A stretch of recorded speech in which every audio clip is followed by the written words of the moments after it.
बिस्मिल्लाहिर्रहमानिर्रहीम। अस्सलाम वालेकुम नाज़रीन, आप यूट्यूब चैनल देख रहे हैं। मैं इमरान खान हूँ। इमरान खान साहब की फ़ैमिली आज फिर मुलाकात करने के लिए अडयाला जेल पहुँची और आज फिर मुलाकात नहीं करवाई गई। वो जो एक ड्रामा था कि एक बहन की हम मुलाकात करवा देंगे, वो भी आज एक्सपोज हो गया। अलीमा खानम ने उसके ऊपर कुछ स्टेटमेंट भी दिए और इस्लामाबाद हाई कोर्ट में एक डेवलपमेंट हुई इमरान खान साहब की कैद तन्हाई के हवाले से। वहाँ पे एक फ़ैसला महफूज किया गया, वो भी मैं आपको बताता हूँ। कुछ और अहम खबरें, लेकिन सबसे पहले अलीमा खानम ने क्या कहा वो ज़रा आप देख लीजिए। उन्होंने कहा जी कि सिर्फ एक मुलाकात कोई खुशखबरी नहीं है कि इमरान खान साहब से एक मुलाकात हो जाए। ये मुजरिम हैं जिन्होंने इमरान खान के हकूक़ मुअत्तल कर रखे हैं। सारे हकूक़ बहाल होने चाहिए। यानी सादा उनका मुतालबा ये इमरान खान साहब की फ़ैमिली का, जनाब ये कोई तरीका नहीं है कि आप ये कहें हम एक मुलाकात करवा देते हैं इमरान खान से। भी उसका, इमरान खान का ये कानूनी हक़ है कि वो हर हफ्ते मुलाकात करें। ना सिर्फ कि उस तरह मुलाकात करें जैसे अपनी फैमिली से मुलाकात कर रहे हैं, अपने वकला से मुलाकात कर रहे हैं, अपने दोस्तों से मुलाकात कर रहे हैं। तो उनकी मुलाकात जो हफ्ते में 2 दिन है, जो जुमेरात और मंगल, वो मुलाकातें होनी चाहिए और उन्हें कानून के मुताबिक इंसाफ मिलना चाहिए जैसे बाकी सबके लिए है। यानी अगर आप याद करें कि नवाज शरीफ साहब की जेल में जब मुलाकातें होती थी, या आसिफ अली जरदारी तो जेल के साथ एक कोठी है वहाँ हुआ करते थे और बड़ी मौजें थी, बड़ी खिदमत थी उनकी। आसिफ अली जरदारी साहब को तो मुलाकातों के लिए कभी तकलीफ हुई नहीं थी, वो बल्कि चले भी जाते थे, आ भी जाते थे। इस तरह की खबरें बहुत पाकिस्तान के मीडिया में बहुत पहले छप चुकी हैं। तो जरदारी साहब की जेल तो ना होने के बराबर थी।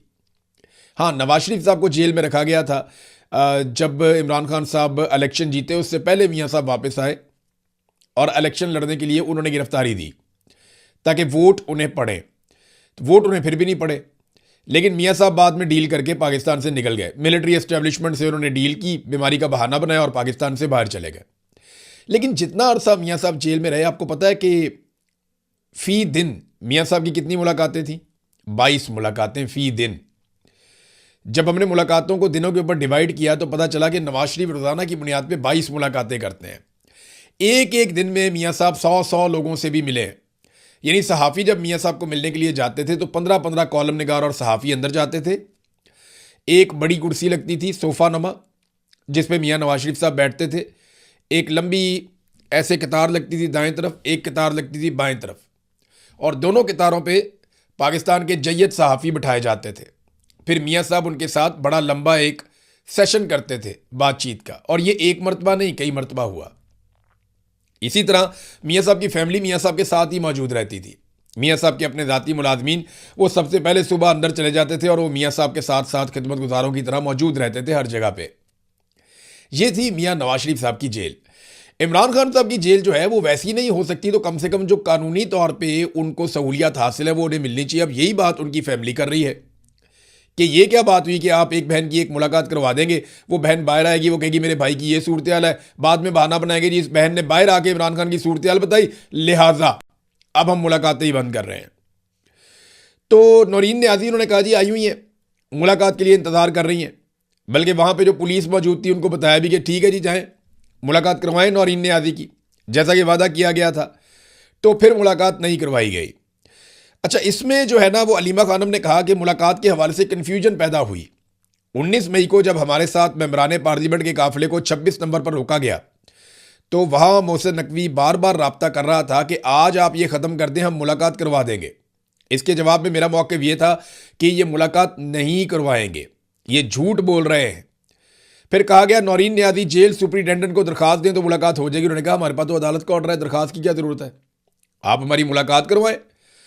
तो मोहसिन नकवी अगर कह रहे थे, और फिर उन्होंने ये भी कहा कि मैं 2 हफ्ते तक के लिए मुअख्खर भी कर सकता हूँ केस और ये और वो। वैसे मोहसिन नकवी करने को कुछ भी कर सकते हैं, आसिम मुनीर साहब के साथ अजीज़दारी है, ताल्लुक़ बेहतरीन है, तो मोहसिन नकवी तो कुछ भी कर सकता है। पाकिस्तान के स्याह और सफ़ेद का मालिक है, और यही पाकिस्तान की किस्मत है आज तक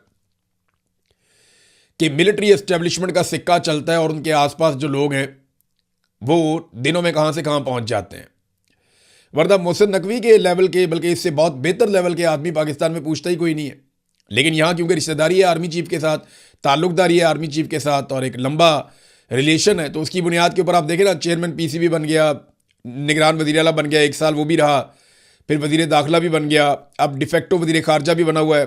तो सारा कुछ मोहसिन नकवी को दिया आसिम मुनीर साहब ने, लेकिन बदले में मोहसिन नकवी ने क्या दिया वो पता चलेगा, वक्त बताएगा कि तारीख के अंदर किसको क्या लिखा जाता है। फिर वो कहते हैं जी हमें ये बताया गया है कि इनका इरादा है कि एक बहन की मुलाकात करूँगा और जब वो बाहर आकर इमरान खान का कोई पैगाम दे तो 6 महीनों के लिए इमरान खान को फिर कैद तन्हाई में डाल दें और ये कहें जी हमने तो मुलाकात करवा दी थी।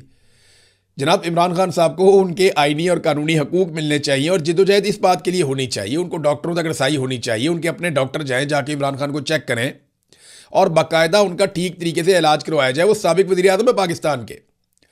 तो ये तो नाज़रीन इमरान खान साहब की मुलाकात का मामला है। अब ज़रा आप देखिए कि अदालत में क्या हुआ। सलमान सफदर साहब ये जो केस है अदालत के अंदर चल रहा है उसमें दोबारा पेश हुए कि जी कैद तन्हाई में आपने क्यों रखा हुआ है बुशरा बीबी को भी और इमरान खान को भी। तो उन्होंने जो स्टेटमेंट दिया अदालत में वो बड़ा इंपॉर्टेंट है। सलमान सफदर ने अदालत को बताया कि इमरान खान साबिक वज़ीर आज़म है, 74 साल के हैं, उनकी टांग में गोली लगी है और एक आंख की नज़र ज़ाया हो चुकी है। जेल में कैद तन्हाई में रखा गया है, कोई ट्रायल कोई मुलाकात नहीं हो रही, टीवी नहीं है, कोई इंसानी राब्ता नहीं है। इमरान खान ने मुझे खुद बताया कि उन्हें 22 घंटे और बुशरा बीबी को 24 घंटे कैद तन्हाई में रखा जाता है। 7 महीने से ज़ायद कैद तन्हाई एक बड़ी खौफनाक बात है। दिसंबर 2025 को आखिरी मीटिंग हुई थी इमरान खान से। दोनों बीमार हैं, कई बार जेल से बाहर अस्पताल ले जाया जा चुका है, दोनों की आंखों की सर्जरी हो चुकी है। सिर्फ एक बार तसव्वुर करें कि जिस शख्स की आंख की सर्जरी हुई हो और उसे मुसलसल कैद तन्हाई में रखा जा रहा हो तो वो दीवार में जाकर टकरे ही मारेगा। हमें सर्जरीज का कोई एक मेडिकल डॉक्यूमेंट भी नहीं दिया गया। अदालत आईजी जेल खाना जात को तलब करे, ये सुपरिटेंडेंट ऑफ जेल के बस की बात नहीं है। अदालत मेडिकल का मुकम्मल रिकॉर्ड भी तलब करे। ये जो है ना जेलर शेलर, सुपरिटेंडेंट ऑफ जेल, ये आईजी जेल खाना जात, ये सारे जेलों में ही जाएंगे। ये जिस वक्त पाकिस्तान की काया पलटनी है ना तो बेशुमार लोग जो जेलों में जाने ना उसमें इस किस्म के सहूलतकार भी जेलों में जाएंगे और ये बड़े आराम से कहेंगे जी हमें तो जनाब कर्नल साहब कहते थे, हमें जनाब फलाना कहता था। उनका नामो निशान भी नहीं मिलना बाद में, क्योंकि कोई आपको लिख कर नहीं कहता कि आप ये नाइंसाफ़ी और जुल्म करें। इससे बेहतर है कि आप यहां से रिज़ाइन करके चले जाएं या आप यहां से अपना तबादला करवा लें। लेकिन मर्जी है, ये अपने आप को खुद ब्यूरोक्रेसी, पुलिस, ये सारे लोग अपने आप को खुद पेश करते हैं सिस्टम की खिदमत के लिए कि जनाब हमसे काम करवा लें और बस हमें माफ़ कर दें, हम जो करप्शन करते हैं, कोई 2 नंबरी करते हैं तो उसके ऊपर आप नज़र ना डालें। तो नाजरीन ये खादिम हुसैन सुमरू साहब की अदालत के अंदर इस्लामाबाद हाई कोर्ट में ये मौक़िफ़ इख्तियार किया पाकिस्तान तहरीक इंसाफ के वकील ने या इमरान खान साहब के वकील ने। अब उसमें जो जज साहब हैं उन्होंने फ़ैसला महफूज कर लिया इन दरखास्तों के ऊपर और जज साहब ने रिमार्क्स दिए कि नैब मुकदमात में कैद तन्हाई नहीं होती। मैंने दोनों फैसले देखे हैं, कैद तन्हाई की कोई सज़ा नहीं है। पहले ये तय करेंगे कि दरखास्तें काबिल समात हैं या नहीं हैं। अगर दरखास्तें काबिल समात करार पाई तो फिर जेल हुकाम को नोटिस जारी करके तलब कर लेंगे। तो ये नाज़रीन यहाँ पे आके मामला रुक गया। अब ये पता चलता है कि फ़ैसला क्या जो महफूज किया गया उसमें देखिए अदालत से 26वीं 27वीं आईनी तरमीम के बाद अब अदालत से उम्मीद तो कोई नहीं है। ये बात आप मेरी लिख कर रख लें कि जब तक आसिम मुनीर साहब की तरफ से ग्रीन सिग्नल नहीं आएगा कोई भी अदालत इमरान खान की मुलाकात का हुक्म नहीं देगी और अगर देगी भी तो मुलाकात नहीं होगी। ये सारा निज़ाम आसिम मुनीर साहब ने जकड़ लिया। याद रखिएगा एक एक चीज़ जो है ना वो उनके ज़रिए से और उनके लोगों के ज़रिए से हो रही है। ये हुकूमत खुद अपने मुंह से एक मरतबा नहीं बार बार कह रही है कि ये हाइब्रिड निज़ाम है, इसको मिलिट्री एस्टेब्लिशमेंट या जर्नैल चला रहे हैं, अपनी मर्जी से चला रहे हैं, हम इस पे बड़े खुश हैं। ये जितने सियासतदान हैं ना ये सारे सहूलतकार हैं। दरअसल जो कार्रवाई डाली जा रही है या काम किया जा रहा है वो आसिम मुनीर साहब और उनके चंद जर्नैल या उनके चंद साथी हैं। ये मिलकर पूरे निज़ाम को ना सिर्फ कंट्रोल कर रहे हैं बल्कि बड़े छोटे तमाम फैसले भी कर रहे हैं। अब इन्होंने मुलाकातों पे पाबंदी लगाई और वजह यह है कि इमरान खान साहब जेल से जब बोलते हैं तो ऐसा लगता है कि कोई शेर धाड़ा है। जब वो जेल से बोलते हैं तो इनकी टांगें कांप जाती हैं सबकी। जब वो जेल से बोलते हैं तो इनके ऐवान लरस जाते हैं। जब वो जेल से बोलते हैं तो इनका बना बनाया बयानिया जो है वो बढ़ जाता है, इनके पल्ले कुछ नहीं बचता। लिहाजा इन्होंने कहा जी इमरान खान साहब का जेल से बोलना भी बंद करवाओ और उनका कोई पैगाम बाहर नहीं आने देना। अच्छा, ये सारा कुछ इसलिए भी किया जा रहा है कि इमरान खान को कमज़ोर किया जाए और ज़हनी तौर पे इस बात पे कायल कर लिया जाए कि जनाब आप अब बस कर दें और आप हमारे साथ डील कर लें। तो बहुत सारी ऑफर्स हुई हैं। इमरान खान रास्ता तो निकालेगा, मिलिट्री एस्टेब्लिशमेंट के साथ बैठ के रास्ता तो निकालेगा। बहुत सारे लोग कहते हैं उन्हीं से क्यों बात करना चाहते हो, भाई उन्होंने ही गंद मारा है, उनसे ही बात करनी है। या तो किसी को लगता है कि शहबाज शरीफ इतना ताकतवर है, नवाज शरीफ इतना ताकतवर है, जरदारी इतना ताकतवर है, ये सारे खड़े हो सकते हैं, डट सकते हैं फौज के खिलाफ और इमरान खान के साथ बैठ के मुस्तकबिल का लायामल तय कर सकते हैं, तो फिर तो कर लें। तो जब मिलिट्री एस्टेब्लिशमेंट ने ही सबको दीवार के साथ लगाया हुआ, तो उन्हीं के साथ बात करके उनको क्यों ना निकाला जाए बीच में से कि यार बहुत हो गया कौम के साथ मजाक, अब बस कर दो। तो मैंने आपसे कहा था 3 फैक्टर्स हैं। नंबर 1 मुआशी दबाव, नंबर 2 बैरूनी दबाव, नंबर 3 अवामी दबाव। मुआशी दबाव से ये निकल नहीं पा रहे और बाकी दोनों दबाव अभी तक नहीं बन पाए। पाकिस्तान तहरीक इंसाफ कोई तहरीक चलाती हुई तो दिखाई दे नहीं रही। जिन लोगों ने तहरीक चलानी थी वो जेलों में हैं। यास्मीन राशिद साहिबा के हवाले से उल्टपटांग किस्म की खबरें आई। कुछ लोगों ने खबर छाप दी कि खुदा न खास्ता उन्हें कुछ हो गया जेल के अंदर। ऐसा नहीं है, ये खबर झूठी है। वो बहुत बहादुर खातून है, उन्होंने बहुत मुकाबला किया है और मुस्कुराते हुए मुकाबला किया है। 2 मरतबा उन्होंने कैंसर को शिकस्त दी है और जितनी बड़ी बीमारी से वो गुजरी हैं, इसके बावजूद जिस तरह वो कभी बैठी नहीं, वो चलती रहती हैं, हमेशा वॉक करती रहती हैं, अपने आप को एक्टिव रखती हैं। लेकिन अब मेरे पास ये इतला है कि वो काफ़ी अजियत में है, बहुत तकलीफ में है और अब उन्हें चलने फिरने में भी दिक्कत होती है। वो ज़्यादा देर तक नहीं चल सकती जैसे पहले वो वॉक करती थी। अब वो थोड़ा सा चलती है, फिर उन्हें बैठना पड़ता है, लेकिन वो बज़िद है कि वो अपने पैरों पर ही चलती रहेंगी। तो बड़ा जुल्म किया यास्मीन राशिद साहिबा के साथ। लोड शेडिंग के बाद उनके जेल का सेल एक तारीख घुटनज़दा कब्र का मंजर पेश करता है। ये आयशा अली भुट्टा साहिबा ने लिखा। लाहौर में अजियतनाक लोड शेडिंग हो रही है और डॉक्टर यास्मीन राशिद की तबीयत ख़राब है, लेकिन वो नाकाबिले यकीन हद तक मजबूत आसाब की मालिक हैं।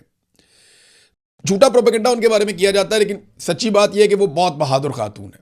उनसे एनर्जी मिलती है सबको, चाहे आपका पाकिस्तान तहरीक इंसाफ से ताल्लुक़ है या नहीं है। अगर आप यास्मीन राशिद को देखते हैं तो आपको एनर्जी मिलती है, आपको ताकत मिलती है, आपको हौसला मिलता है कि अगर ये खातून इस उम्र में इन बीमारियों के साथ मिलिट्री एस्टेब्लिशमेंट के जुल्म और जबर के सामने डट कर खड़ी हो सकती है ना, तो फिर ईमान मजारी भी मार खा लेगी और मारंग बलोच भी मार खा लेगी। यास्मीन राशिद ने साबित कर दिया कि वो कितनी ताकतवर है। मेरी उनसे टेलीफोन पे एक दफ़ा बात हुई, वो पेशी पे आई हुई थी, मैं जेल में था।